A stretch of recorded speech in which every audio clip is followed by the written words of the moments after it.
In linked allocation, files are not stored in contiguous blocks, but are scattered across multiple blocks on the disk, each block containing a pointer to the next one. The last block of the file contains a special termination pointer, usually a null pointer, indicating the end of the file. This design solves the problem of external fragmentation encountered previously, as we no longer seek continuous blocks for storing files. We can store data wherever space is available and simply record it with pointers. Since the blocks are stored scattered, this design requires traversing the entire linked list structure for random access to specific files. It's noticeable that since the pointer is stored on the block, and the block is stored on the disk, accessing the linked list is a disk I/O operation. Searching for a specific block would require many I/O operations and disk seeks, making linked allocation slower in accessing specific blocks compared to contiguous allocation.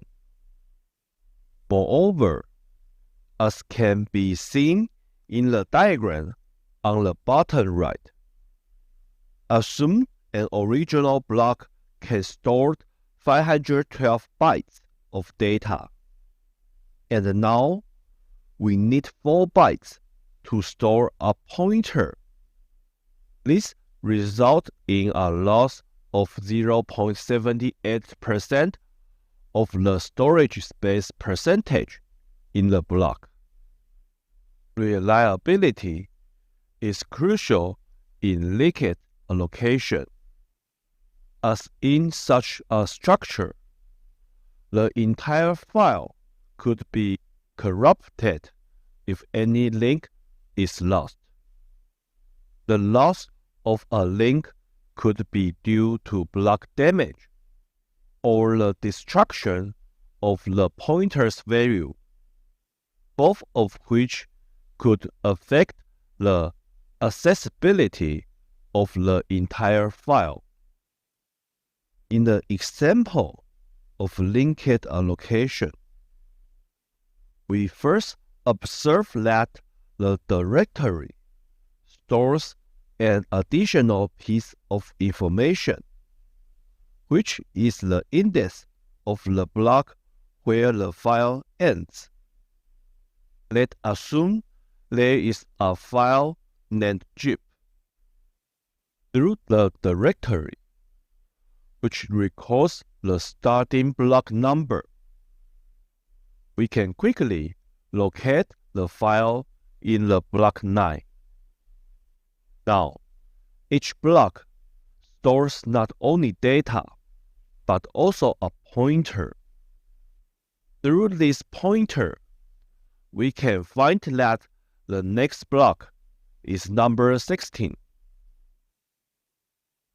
We then go to block 16 and find that its pointer leads to block 1,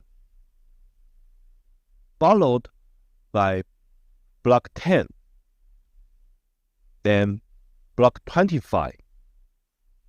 At this point, we discover that block 25 is the end block. This indicates that the entire file has been accessed. In the design of index allocation, we collect all the block pointers used by a file into an index table. Through this index table, we can find the block we need by simply looking it up, instead of having to traverse each block one by one. This design requires that each file has its own index table, and our directory needs only to store the file name and the block number of the index table. The advantage is that both direct and random access are very efficient. As soon as we read out the index table, we can find any block of that file. Also, it simplifies the creation and management of files. As long as there are empty blocks, they can be used by any file that needs them.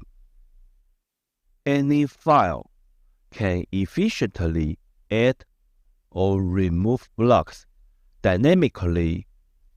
We just need to update the index table. The downside of index allocation is that we still need extra space to store the index table. In some extreme cases, it can be more wasteful than linked allocation. For instance, index allocation always requires a block to store the index table. If the file is very small, we may only use a part of 512 bytes to store pointers, wasting the rest of the space for this file's index table. Conversely, if the file is too large, 512 bytes may not be enough to store all the pointers. In this case, we would need multiple data blocks to serve as storage space for the index table, and once again use a linked list mechanism to help record multiple index tables. You can record the mechanisms of outer and inner tables learned previously in the memory chapter. In the design of index allocation, we still use pointers to record the location of the file. However, the difference lies in the fact that we record all these pointers in a single block. We first locate this index block, which contains many pointers, pointing to the blocks used by the file. For example, when we want to access the zip file, we first go to the directory to find the corresponding index block of zip. In this example, the index block of zip is stored in the block 19.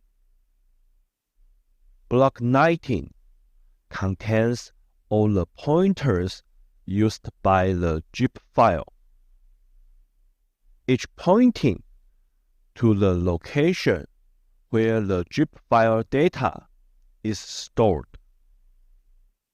For instance, the first file data of zip is stored in block 9,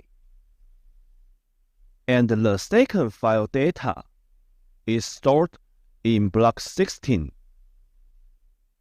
It's important to note that the pointers used by zip might not fill up all the space in the index. The unused space is marked with a null pointer.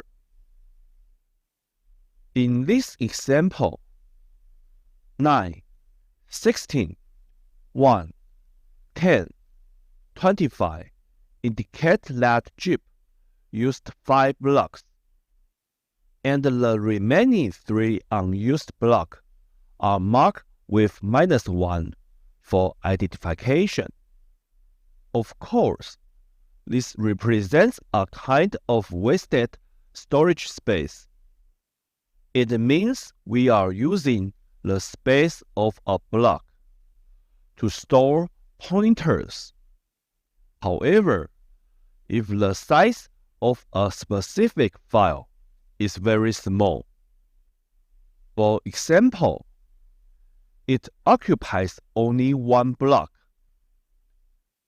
we are nevertheless using an additional space to store just 1 pointer.